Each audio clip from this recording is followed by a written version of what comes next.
Today, we have the pleasure of having Professor Behçet Açıkmeşe from the University of Washington. He's a professor in the Department of Aeronautics and Astronautics. He received his PhD in aerospace engineering from Purdue University. And before that, he was a senior technologist at JPL and a lecturer at Caltech. At JPL, he developed GN&C algorithms for planetary landings, spacecraft formation flying, asteroid and comet sample return missions that were used in real missions.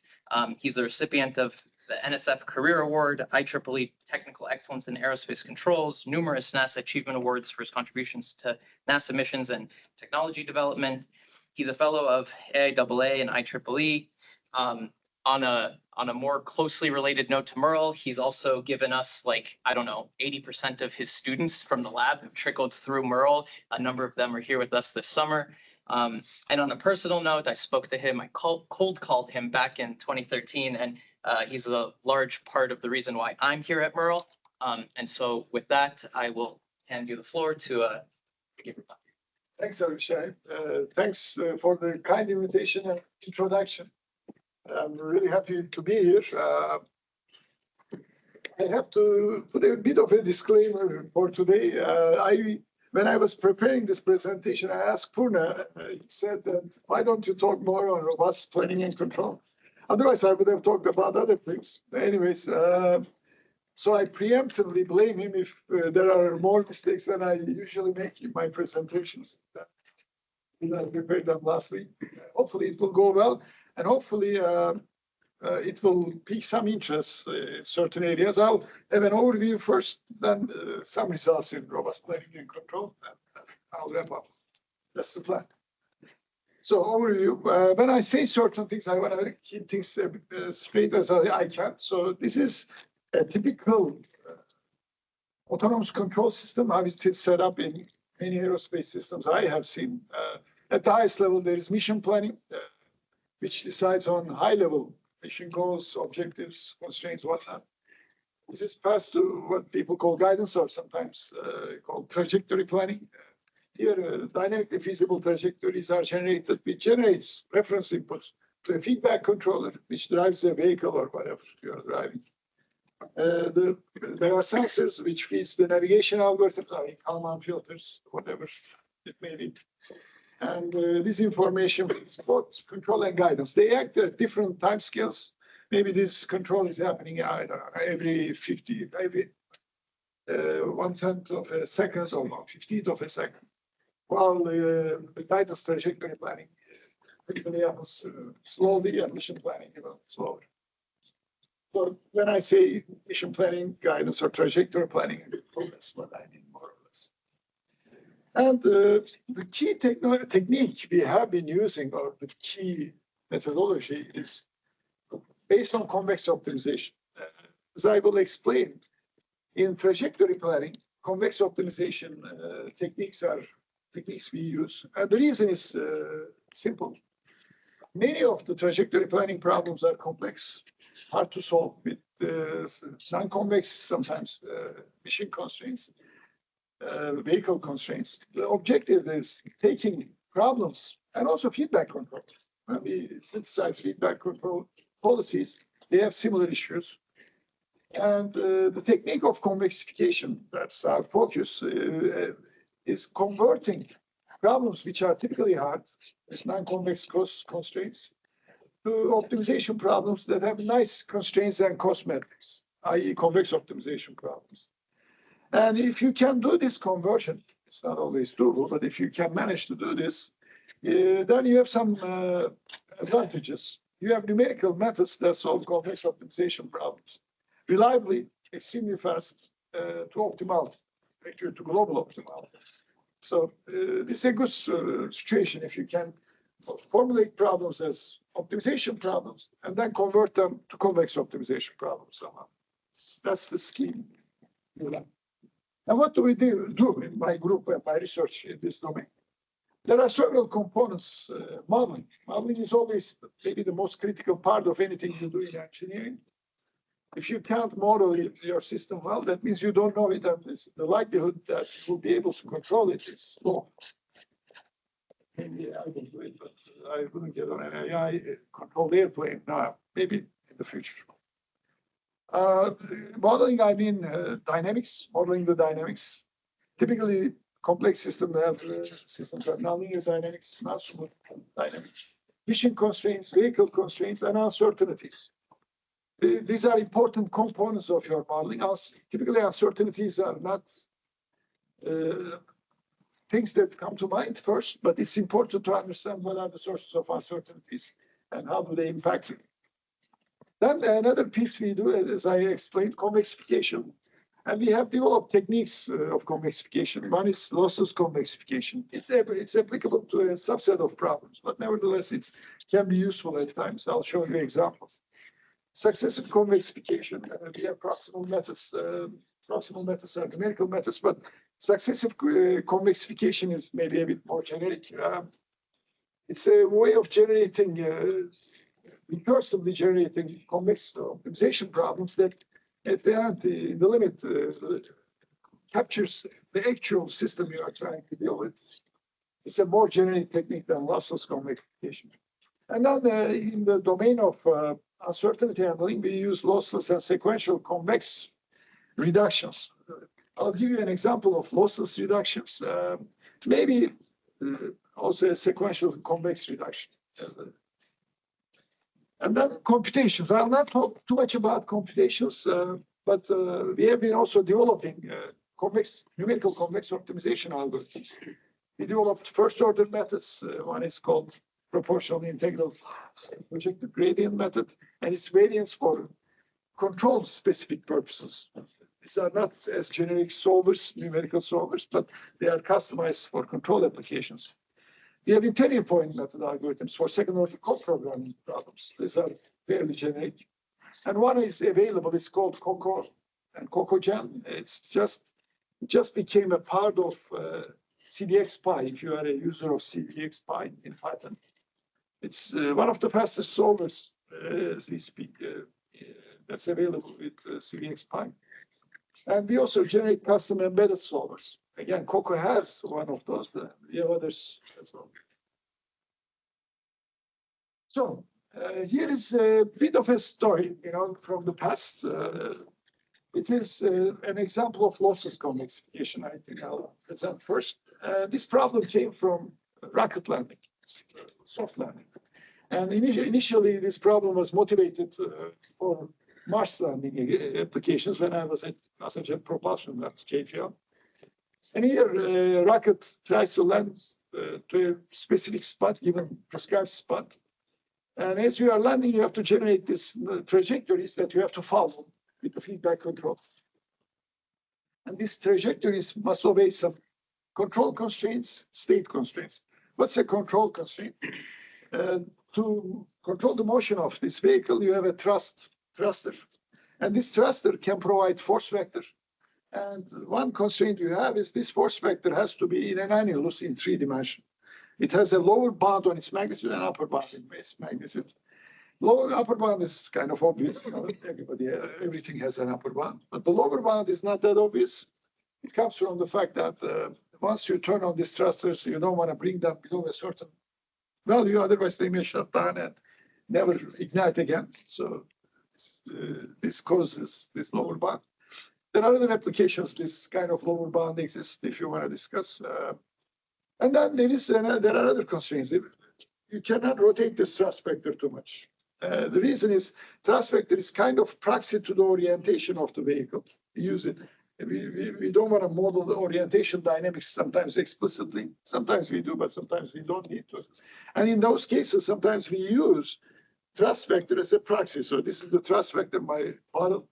If I turn it around, that means I turn the whole rocket upside down, and maybe there's some sensor at the bottom looking down, and now it's not looking down. I don't want that. So depending on this angle that's constraining that motion, this is another source of non-convexity by itself. If this angle is more than 90 degrees, actually, just by itself, it causes a non-convex constraint. And it's non-convex because these are non-convex constraints. This is a bit obvious. If you take 2 points here and combine with the line goes out of the set, this annulus.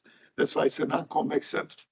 I forgot to define convexity, non-convexity. Is that okay? Yeah. I think it's fine. Yeah. And I'll give you the result that I obtained a long time ago, but it's a good example, so I always show it. Here is the first non-convexity. It's still in 2D, but it's actually in 3D. It's hard to draw. What I realized was if I shift or lift this problem to a fourth dimension, let's say, or third dimension in this illustration, with a slack variable, which is also a variable of time, it's time-dependent variable. It's a function, sigma, as well as these U1 and U2 are also functions of time. And generate an optimal control problem in a lifted control space. Okay. I realized I could prove that now if I lift this and I allow everything in this volume to be feasible, it becomes suddenly a convex problem. But now I include more controls than that's available to me. However, mathematically, what you can prove is all optimal solutions of this convex problem lies on the particular part of the boundary, and they can be projected back feasibly to the original space. And that idea allowed us to solve a non-convex optimal control problem with convex optimization to global optimality. That's why we called it lossless convexification. Because most of the times when you relax a problem, you find a lower bounding solution. They bound the cost from. They form a lower bound of the cost. And now it's actually exact. It's not a lower bound, it's exact. I can construct the optimal control. And the proof is a bit involved, but nevertheless, this allowed us to move forward with a convexified problem. Then I extended it to other things, like this is another source of non-convexity pointing direction. And then similar lifting can be applied where you generate the cone, cut the cone with a plane. And now you take intersection of these two, you can play all kind of tricks. Then we generalize it to other things. And using Pontryagin's maximum principle, i.e. dual and its duality result, you can prove that all the optimal solutions of this new relaxed problem can be projected back feasibly to the original space. Thanks to this observation, now we can solve this problem very, very quickly. What's the process? I described here. I took a non-convex optimal control problem, lossless convexification, thanks to theoretical observation. Then first thing we did is we generated code, first in MATLAB, then in other things, that uses IPM, interior point method solver, that solves the numerical problem that comes from this lossless convexification. And then this was used extensively for many years at JPL for mission studies initially, offline. Right? That's an interesting story. I have to give a quick, maybe explanation here. People don't like these ideas. Well, first, because this is space business, everybody is very conservative. They don't want to use anything new if they can. And they will first attack all these ideas. And that's a good thing, actually. That way you go through this exercise of, clearing up your mind too. But they said, okay, we can at least use it in mission planning. Then I gave a software in MATLAB, just to give you an idea. This is like almost 20 years ago. You have to put this in perspective. And they were using a generic optimal control solver, which took maybe a minute to solve a trajectory. And maybe 20–30% of the time it failed. Then there was a trajectory, a feasible trajectory. Sometimes these problems may get very tricky when you are coming from a long, if you have to do long diverge. And that software was failing sometimes. And they had to hand tune things like that, which made Monte Carlo analysis almost impractical. They were having a lot of difficulty. So first code I gave them maybe solved the problem in 10 seconds. And never failed unnecessarily.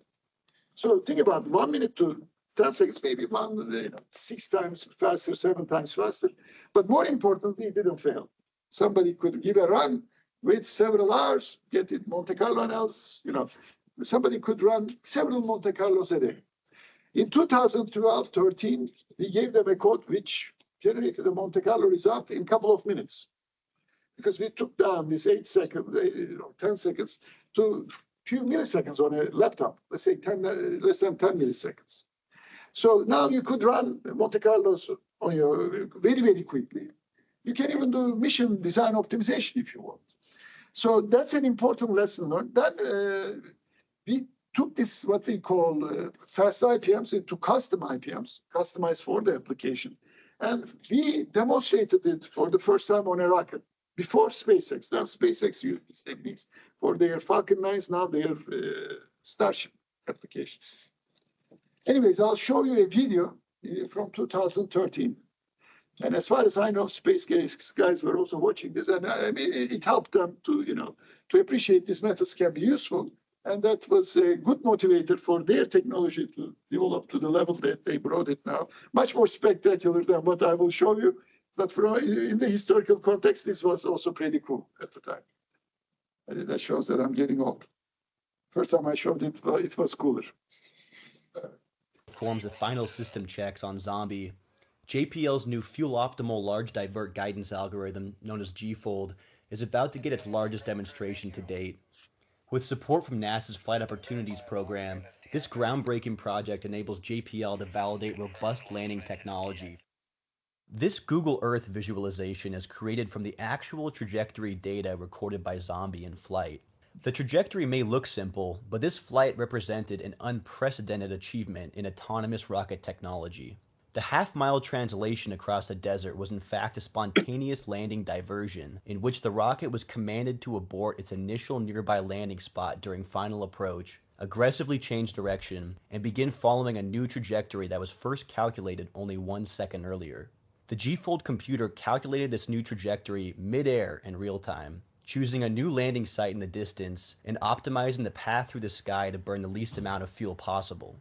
Although the engineering teams knew the intended landing diversion before launch, the vehicle's systems received the updated instructions mid-flight with no advance warning.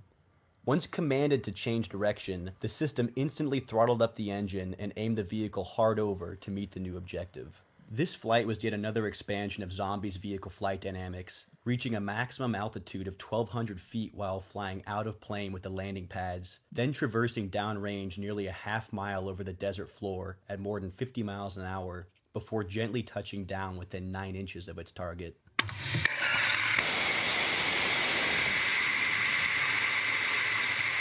Again, rapid land control problem is referred to as broomstick on your finger. That's literally what it is. What you are doing is you have some gimbaling ability, one main thruster. With that, you are trying to make it more rotate. So it's not an easy problem. And what it will do, exploit all the flight envelope it has. It was the challenge, and this software that we developed allowed us to meet that challenge. And what optimization does for you is, if the vehicle can fly certain diversion distance, and that is physically feasible, within some approximations, this algorithm will be able to exploit that flight envelope. That's the advantage.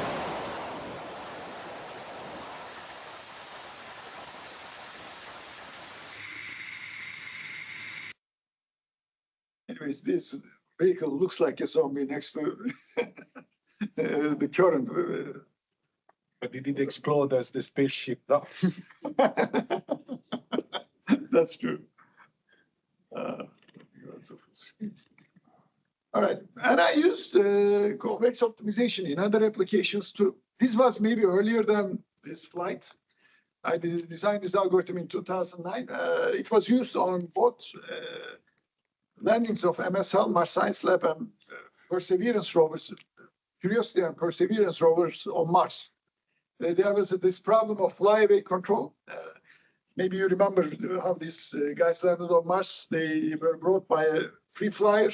It floated on air, and then it used a winch to lower the rovers down. And my controller took over as this is lowered down, and the cable was cut.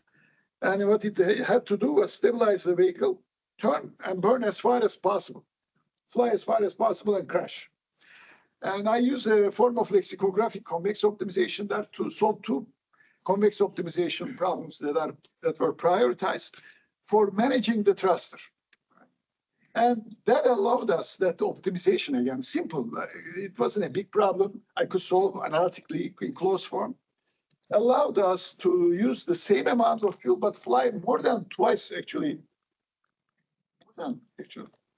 Three times of what they were predicting. They were predicting maybe with the fuel allocation, we could fly 200 meters. In both actual missions, the first one, it flew 650 meters. The second one, more than 700 meters. Simple trick. And some other stuff, but that was the main thing. And as I said, SpaceX took it to many notches further. Now they are catching huge rockets with chopsticks. But it's not them only who are using convex optimization. Lossless convexification in different forms are adopted by two companies. Hopefully they will also fly them. Both Robotic and Blue Origin, they also published some initial results with those, with their algorithms, which are based on our original lossless convexification idea for their moon landers. Anyways, this is when you can convexify the problems. You can, of course, do all these things, but if you cannot fully convexify the problem, we have been developing this technique called successive convexification. Now, if you have a trajectory planning problem, which is typically an optimal control problem, an infinite dimensional optimization problem, a cost metric, dynamic state and control constraints, boundary conditions, initial and terminal conditions. This problem can become very complex. And the technique we have been using, which we call SCVX, it's a sequential convex programming technique. We use multiple shooting for discretization and parameterization of the controls, blah, blah. I will not get into too many details, but the idea is very simple. You take the optimal control problem. We do some constraint formulations. Actually, I think Purna might have given talks that explain this technique in detail, and other students of mine who might have given talks here. Then, after this reformulation, you do parameterization, discretization, and convert the problem from an infinite dimensional to finite dimensional optimization problem next to this parameterization of the control input and the discretization of time. And we do L1 penalization for other reasons. This allows us to convexify the problem with an initial guess on the trajectory. We are also given an initial guess. And then we solve this, what we call a convex subproblem. And there's also initialization with that initial guess, trajectory guess. Solve this problem, check if it converged. If it didn't, we update certain things. And we go through this process of convexify, solve, and so on. And every time we obtain a new trajectory, it's used to convexify the problem for the next trajectory optimization, which is a convex subproblem that we are solving. And when we solve these problems, we use our numerical convex optimization solvers, like the one I mentioned, COCO. We are talking about this process here a little bit more, and then we get some results. Also, something that is important in our methods, we also have ways to eliminate this problem of intersample constraint violation. This happens whenever you parameterize and discretize a problem. It's very hard to put infinitely many constraints. And we have been people typically put the constraints on discrete temporal nodes. We have been developing techniques to overcome this problem due to that discretization, i.e. intersample constraint violation. Anyways, we have a lot of code that we have been developing for this methodology called SCVX, and more generically, continuous time SCVX, where we satisfy the dynamics and constraints for all time. We have both a code called SCVX Gen, sorry. And now we have another one, Open SCVX, coming soon, right, Chris? Both He has been working very hard on it even here. So. I hope you can find some applications with them. Yes, otherwise, I mean, we like to work with you, but it wouldn't be for free, right? SCVX generates C code, C++ code, so you can embed the resulting code on a processor or whatnot. And OpenSCVX is more for offline development. If you want to test ideas, fool around, do some analysis, that's maybe more appropriate for those purposes. But they, in principle, implement both the same methodology with some variations. So one is aimed for more flight, the other is more for research, I would say. Fair. And they have a bunch of components that I don't want to go into. And we are also developing user interfaces, right, Chris? I have nothing to do with them. If they are not good, you can't blame my students. Such a great leadership. But I think they are good. But now today, I want to also focus a little bit on robust planning. Because of the interest, again, from my collaborators here. I will first start with an interesting problem that we came across actually many years ago. But then I realized that we can actually handle this problem a bit more directly. Before we had other techniques to handle it, but I start liking this one more. In this problem, there are two satellites that are docking, and one is going and docking with the other one. And whenever you do any firing with the thruster, what happens is you generate your own disturbance, if you like. Whenever you apply, for example, delta V, what they call delta V, a change in velocity. Let's say you want a change in velocity represented by a vector. You don't get this vector exactly. People try to model this uncertainty, which is very important. Actually. What they do is they say the uncertainty is proportional with the magnitude of the force or the delta V you are requesting. If you request more, you experience more uncertainty. If that makes sense. And also, you don't only get the magnitude wrong, you may get the orientation wrong as well. So if this red vector is what you are asking, you may get something. My artistic abilities are limited, but you can see you may get a part of a cone potentially, not the exact vector. Right? Anything in this cone is likely. It may be there. Okay, this is a bit of a deterministic modeling of the uncertainty you will experience, not probabilistic. Obviously, maybe a Gaussian model would have worked too, but you won't get infinite force. So maybe it's not that appropriate. So in that case, people like to work with more deterministic uncertainty models, also to be more robust. And there are other sources of uncertainty. For example, you are doing relative navigation. As you get closer to the other satellite, your uncertainty on your measurements may be dropping as you get closer. So level of uncertainty in your state knowledge is also a function of a state, relative state. So you have two uncertainties here. One is a function of control. The other is a function of state. They are not like bounded disturbance. They are state and control dependent bounds, not arbitrarily bounded external disturbances. Anyways, you can, in discrete time, you can write this dynamics of this system to some accuracy as a linear time varying system in general. It's pretty accurate representation. You may have some disturbances here.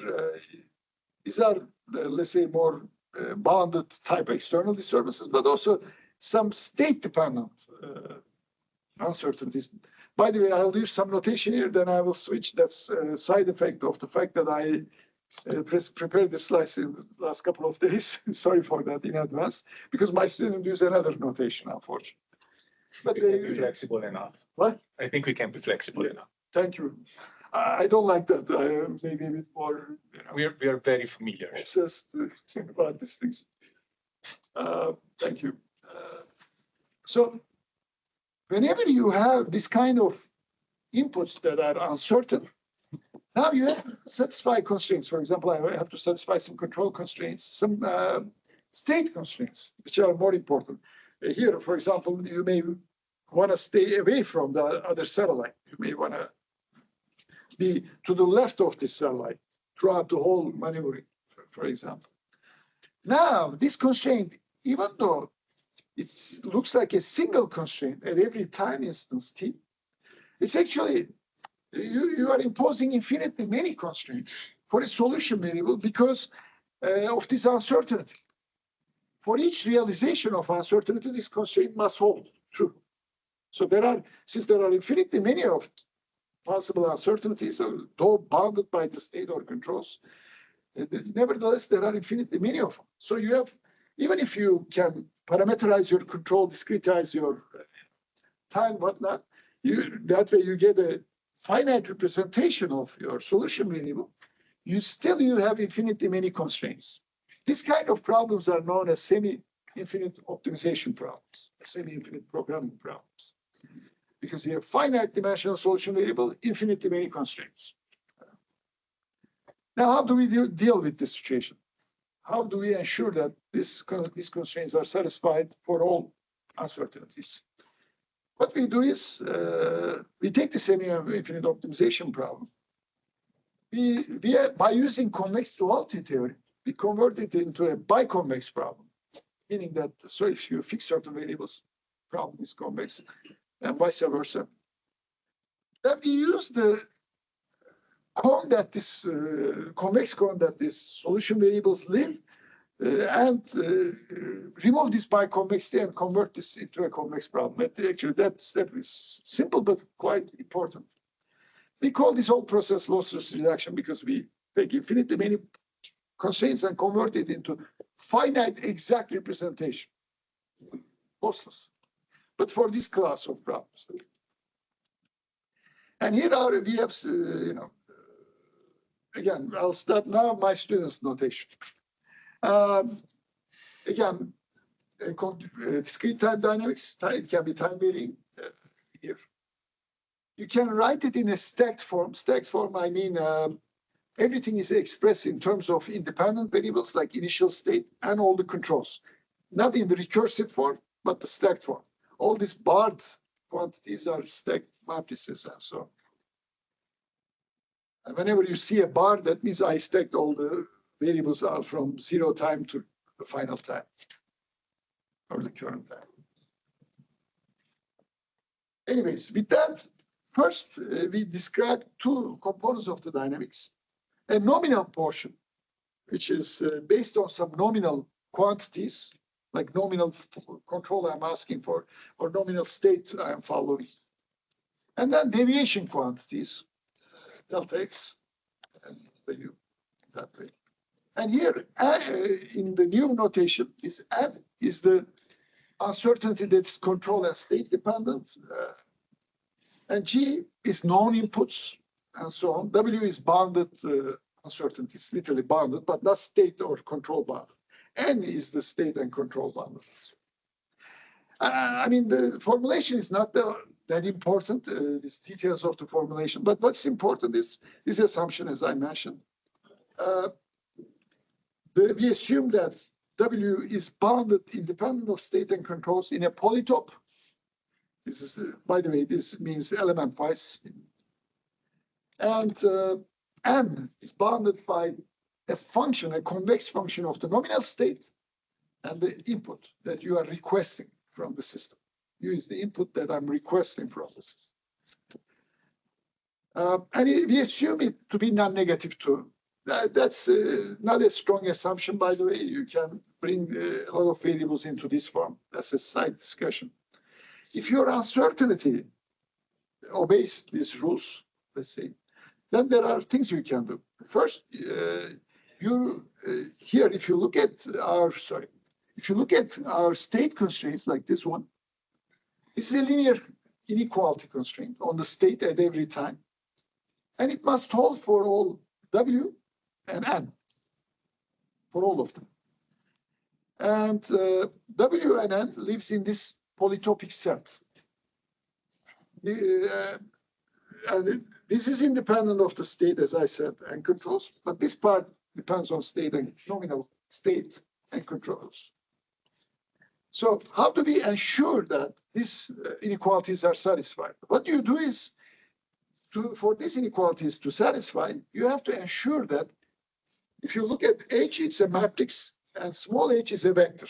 You take each row of the matrix, it's one linear inequality. EIs are the basis vectors of the space, like E1 is 1, 0, 0, E2 is 0, 1, 0, 0, and so on. You say that for each of the i's, this maximization problem returns a bound less than the corresponding entry of H for all possible uncertainties. So each left-hand side depends on state. We ensure that for the state, for all possible uncertainties, does not violate that constraint. That maximization is that, because it's less than or equal to, so I have to look at the maximal value. But then that's not the end of the story. Once I realize this defines as many optimization problems as there are linear inequality constraints. Then I write for each problem the dual of the optimization problem, which is here, by the way. And this dual is a minimization problem. It's a convex dual. And then suddenly these dual variables appear. Again, not a big deal. They are linear inequality or equality constraints. Then this is for each optimization, each maximization problem. So this forms a set of upper bounds, if you like, to your maximization problem. At optimal, if there's no duality gap, they will match it, and ensuring that there's no duality gap is not a big deal typically in these problems. Anyways, if I write all of these things in a matrix notation, it turns out that if I can satisfy these inequalities and inequalities, I can ensure that all these maximization problems will have maximal value less than or equal to the constraint bounds, support values of the constraint, if you like, for the linear inequality constraints. Hence, I can ensure that I can satisfy the constraints with the choice of controls. And I introduced new variables. C is a variable, lambda is a variable. These are matrix variables, but element-wise non-negative. Here the problem is, since x bar and u bar are also solution variables of the trajectory, this gamma, the dual variable, multiplies this quantity. And this makes it biconvex because f is convex, but and this is linear in gamma, lambda, sorry, and convex in x bar and u bar. So if I fix x bar and u bar, it's convex, or if I fix lambda, it's convex. So, but then I realized that actually this is an easier non-convexity to handle thanks to the convexity of f bar. There is an explicit solution of lambda, it turns out. And that solution is this. If I choose lambda equal to gamma, gamma is the max of, basically what I did is this. These lambdas must be greater than the right-hand side, but the gammas must be also zero. It turns out that if I choose each entry of lambda as the maximum of zero or the corresponding entry of this right-hand side, that's the best solution I could obtain. That's the optimal choice, actually. You can't do that. And once you do that, actually I got rid of lambda, and that allowed me to write all these constraints as linear equality and inequality constraints. But there are only finite number of them. So I convert the problem, which had infinitely many constraints, to a problem with finite many constraints. I added new variables thanks to dual variables, but that's a smaller cost than infinitely many. And the problem is still convex. Now, we applied this problem with this orbital rendezvous case. Here is an example of the resulting solution. We wanted to take this satellite, which would do some maneuvering around this satellite in orbit. And we said arbitrarily, do not cross this line and get to this box under all possible uncertainties due to firing your delta V and due to relative state uncertainty. If we didn't account for uncertainty, these maneuvers are typically delta V at the beginning, delta V at the end, 2 firings. You start missing the box if you do it open loop. You satisfy the constraint. These are minimum fuel trajectories. but you miss the bugs. And don't forget, uncertainty drops as you get closer to the other target. That's the state-dependent component. But when we account for those uncertainties, look what happens. The trajectories change completely. What they do is they fire more, maybe less, but more often. And they all hit the bugs. They are all in the bugs. And they try to come close to the other guy as much as possible because they know the model. They have to come close to reduce the uncertainty. They do come close to reduce the uncertainty. The nature of the trajectories change. And also, the cost we are minimizing becomes mean field becomes almost min max. So that I didn't talk too much about, but that's also convexified through the process. Anyway, so that way we can ensure all the constraints are satisfied robustly, even in the presence of uncertainty. So this is a specific setup. Okay, it's general, quite general linear time varying systems, polytopic constraints, and polytopic uncertainty bounds as a function of state and controls. That's quite generic, I must say. But there are more general problems where everything is nonlinear. Then what do you do? And there are uncertainties. I have very few minutes, right? 10 minutes, okay. In that case, what do you do? In that case, we have more generic scheme. Like you remember lossless convexification and successive convexification I talked about. Lossless convexification applied to a subset of problems, but that was clean solution. When I don't have it, I suddenly went to a more generic technique, such as successive convexification, which is applicable to a much more general class of problems. I'll do the same here, I guess. In that case, we will use a technique we refer to as funnel synthesis, but funnel, we mean very specific thing. They are controlled invariant sets. The idea is as follows. As you generate a trajectory, let's say this dotted line, you also generate a controlled invariant set, which is moving with time around this trajectory.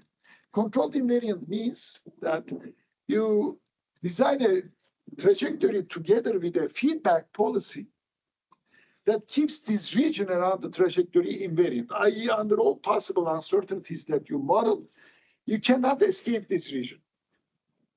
So if this whole region satisfies the constraints, let's say don't go to this red box, you have to satisfy don't go to this red box by all possible trajectories within here. That's what you impose as a constraint through these controlled invariant sets. I'll go quickly, but the technique goes as follows. You take a nonlinear system. We typically express it in this linear fractional form, where we explicitly extract the linear part of the dynamics. And P here represents all the nonlinearity, uncertainty, whatnot. And for example, PT may be a function of QT. This is a typical robust control framework if you studied robust control in the past. Where Q is an output of the system here, this system. Where X that is A, it's not X, B not U, and so on. And basically an output of the system, which is a linear function of state control and the disturbance, external disturbance, generates your nonlinearity through this function phi. I had a very nice figure that my student didn't draw, unfortunately. But this is typical feedback loop.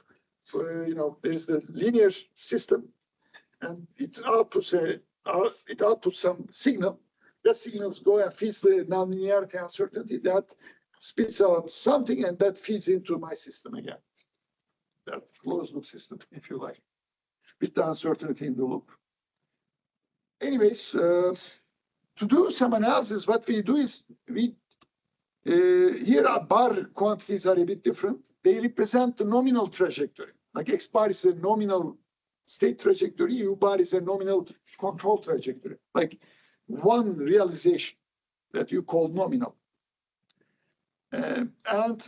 You define the dynamics relative to that trajectory, if you like. So this is almost like a form of variational analysis. You are looking at how do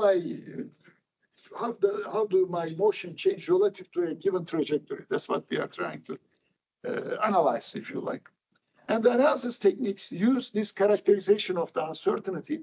Here, nu is the deviation on the state controls and the uncertainty, if you like, or the external input.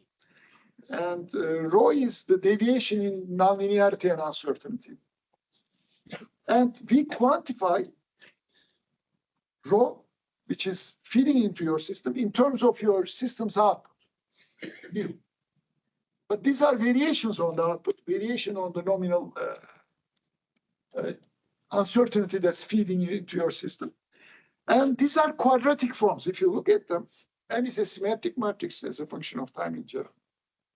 These represent your characterization of uncertainty. I'll give you a concrete example for this soon. And this kind of quadratic form characterizations of uncertainty and nonlinearity are very useful, because then you can convert this problem into finite dimensional optimization problems through Lyapunov theorem. That's what we are aiming towards. Maybe, okay, let me give you a pictorial example. Here is one. For example, if you are not doing incremental analysis, variation analysis, but you are trying to characterize nonlinearity, this is your nonlinearity, this is the system's output Q, this is what's feeding back into your system P. Then what we are doing is, instead of characterizing this input as a function of system's input as a function of system output, we are saying that this is living in this combination of these two cones, in this shaded region. That's all I'm using as information for me for my analysis, if you like. An incremental or variational form of this is as follows. If your nonlinearity is, for example, globally Lipschitz, you can say that if I'm here, nominally, that means if I change things, the change will take me anywhere within this shaded region. That's a variational form of this, if you like. Oh, these are very simple examples. This can get very, very complicated.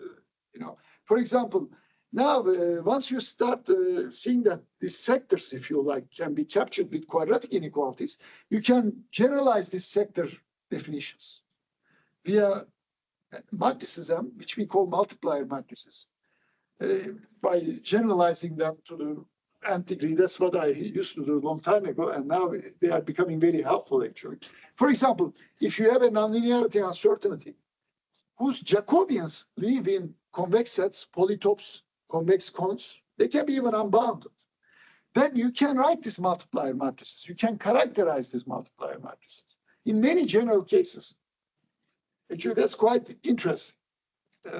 I can talk more in person about those things if you want to discuss further later.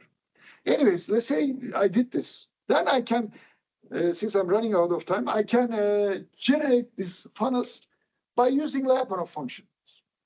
Here, my Lyapunov function will be quadratic, but the matrix that defines this Lyapunov function will be a positive definite function, which is a function of time. And it will satisfy certain properties that Lyapunov functions need to satisfy. And without going into details, I write Lyapunov conditions. The main condition is the time derivative of this Lyapunov function will be less than something, some negative thing, for all values of Lyapunov function beyond a point, if you like. So what we are doing is, beyond the funnel, the Lyapunov function condition enforces that you go into the funnel. But if you are in the funnel, you never get out. That's the type of condition it enforces, this kind of Lyapunov conditions. And you can encode them via LMIs. Here in this case, what we call differential LMIs, linear matrix inequalities, that are functions of time. Basically, what we have to ensure is this matrix, linear matrix inequality must be negative semi-definite for all time. And there is a lot involved in ensuring that. I'm not going to get into that. I'll just show you a result. Or the premise first, then the result. The premise is, if you generate these Lyapunov functions, quadratic Lyapunov functions, they define a funnel as Q, that matrix valued, positive definite matrix valued function defines these funnels in state space. and there is a corresponding funnel in the control space too. This way, if this funnel satisfies all the constraints in the state space and control space, you are good. That's the goal. You want to make sure that these volumes satisfy the constraints, not just one trajectory, as I mentioned. Again, I don't think I have time to go into details, but what I'm going to show is all these things can be written almost like an optimal control problem, where you have positive, definite function valued solution variables. That's the bottom line of our approach. They satisfy some dynamics. Here Q is a positive definite matrix. It satisfies some dynamics. It satisfies inequality constraints. They are also semi-definite programming constraints and some terminal constraints. And this can take a variety of forms. Here is a result. If you generate a trajectory, for example, without taking care of these things carefully, you may start violating constraints. But if you design trajectories by designing the funnel and the nominal trajectory, then you can avoid all these constraint violations because of not taking care of these things properly together. You may, for example, in the first one, we underestimated the uncertainty and we violated the constraint. The second one, we overestimated just to make sure we can make up for it. And then we were very conservative. But if you jointly handle them, then you can, do the best thing you could under uncertainty. Again, I'm going a bit fast. I'm sorry for this, but I wrote these things a bit more explicitly. And I'm going to give you power descent example where you are landing a rocket.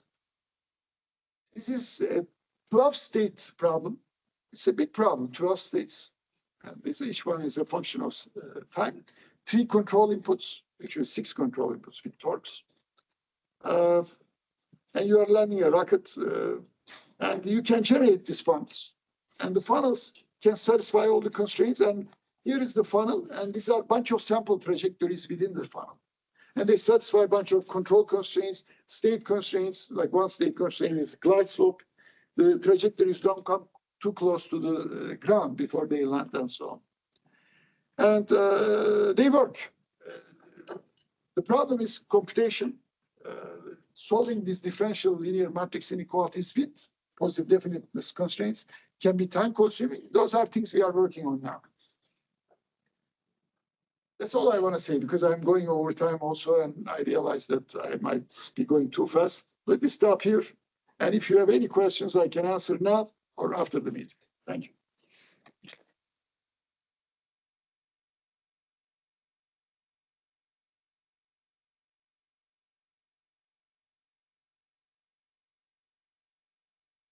Yes, in that last example you showed, so the optimization problem basically finds the nominal trajectory, and then online you would use some Lyapunov control or something like that. Oh no! What we do is we jointly optimize both the trajectory and the Lyapunov. Okay. So we put it through a SCP, sequential convex programming framework. So then we fix the trajectory, we optimize for the Lyapunov function, then we use the Lyapunov function, then back to optimize the trajectory back and forth. And under certain conditions, you can ensure that this process is convergent. But this is more in the trajectory planning? Both trajectory and funnel planning, if you like. Okay. When you optimize for the Lyapunov function, you are planning for the funnel around the trajectory. Okay. So we do this joint synthesis. Sometimes we call it co-design of the trajectory and feedback controller. The feedback controller leads to the Lyapunov function. Mm-hmm. That's why it's a controlled invariant set. So you have to synthesize for the feedback policy as well as the funnel at the same time. I don't know if I have to. That's a bit of, I'm jumping over a lot of steps here. There's Lyapunov function, feedback policy, you optimize them at the same time. And then that information feeds to trajectory planning. Then you optimize the trajectory. Then given trajectory, you go back and optimize the feedback policy and, the Lyapunov function and back and forth. Mm-hmm. Okay.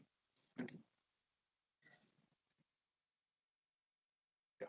Do you have a quick comment with comparison with like covariance steering about the funnel synthesis? What theory? Covariance steering or covariance control. or covariance control, it's kind of similar to this. But I think they have a lot of assumptions. For example, covariance propagation is not that trivial when you have nonlinearity. So they make assumptions. They linearize the dynamics around the nominal. Then it's exact the covariance propagation. Then they try to ensure that with some probability you won't violate some constraints, whatnot. Here, there is no probabilistic guarantee. These are all deterministic guarantees. And there is no approximation in the propagation of the funnel. It's actually exact because of the differential LMIs. So given your uncertainty model and dynamics, if they are accurate, then this is a exact satisfaction. Of course, then the problem becomes how well you can characterize uncertainty and whatnot. But given that, this is exact. Yes. So like it was mostly like the regulation problem. Is there any like difficulty if you had uncertainty on your state, like or measurement error? We account for these things too. But for example, uncertainty in state, right? Let's say I didn't know my initial state. I'm generating this. Then maybe I'll generate a funnel that under all possible initial states, I will be fine. I'll make it to the final state. I can incorporate that as another constraint in the funnel synthesis, maybe in the initial, at the initial point, a constraint at the start, if you like. What was the other thing? Initial state. It's just like the mapping your measurements to your initial state. Or you can also, there is another extension to this. You can incorporate the observer design into the problem too. We assume that the measurement is coming, but let's say you have an observer is receiving this data with uncertainty. You can incorporate observer design into this problem. But of course, then it's a bit more rigorous, but it's a much bigger problem to deal with. Yep. Very related to this question, but in the lossless reduction, you make the assumption that the disturbance depends on the nominal state, right? Yes. Doesn't, I guess in practice, you would have to have it's not as good assumption. I wish I didn't have to make that assumption. But it's impressive. No, there is we are thinking about some ways to get around that actually, but it's a weaker assumption. Control dependence on the required control is not too bad because I ask for something, I'm going to get something else. That's okay. But state is a bit strange in that way. So that's maybe not as I'm not as happy about that assumption.